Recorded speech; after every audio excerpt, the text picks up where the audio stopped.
On the 9th of December, Indian and Chinese forces engaged in a skirmish in the Tawang area of Arunachal Pradesh, which resulted in minor injuries on both sides. The fighting began when hundreds of men from the PLA crossed the line of actual control while armed with primitive weapons. The confrontation between the two parties occurred on the Yangtse River in the early morning hours of December 9th. Reportedly, between 300 and 400 troops from the People's Liberation Army of China breached the line of actual control. The Chinese forces were reportedly carrying primitive weaponry, according to a report that was published in ThePrint. They breached the perimeter while armed with taser guns, wooden clubs, spikes studded with nails, and iron fists that were worn on the wrists. They did not have firearms with them.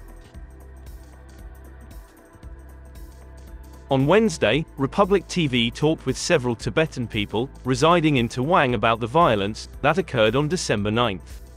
A Tibetan citizen said, "We are disappointed and angry because of the occurrence that occurred on December 9th. They were angry because China persistently works for the ruin of other nations. Disappointed because they now control Tibet, yet they continue to meddle in the internal affairs of other nations. They will keep repeating this."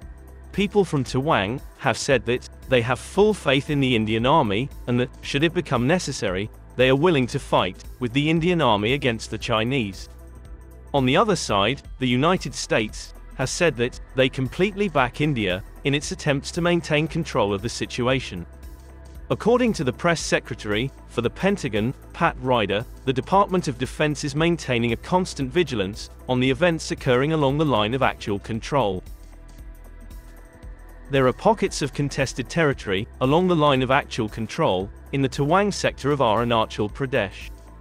In these pockets, both parties would patrol the territory up to their respective claim lines. Since 2006, this has been the prevalent pattern. A similar transgression had taken place in June of 2016, when around 250 troops from the PLA had transgressed into the region. However, at that time, there were no reports of any fights taking place.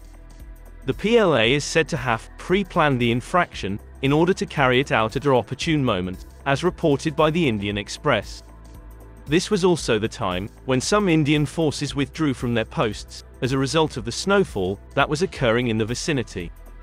After the fight, it is believed that Indian forces employed geolocation technology that was sensitive to radio frequency signals in order to reassemble satellite photographs. The Indian government's defense and intelligence agencies are now conducting an investigation based on the high-resolution satellite images. Because of the event, the military personnel in the vicinity are on a higher state of alert. Just 3 months ago, in September, Indian and Chinese troops disengaged in the Gogra hot spring area of eastern Ladakh.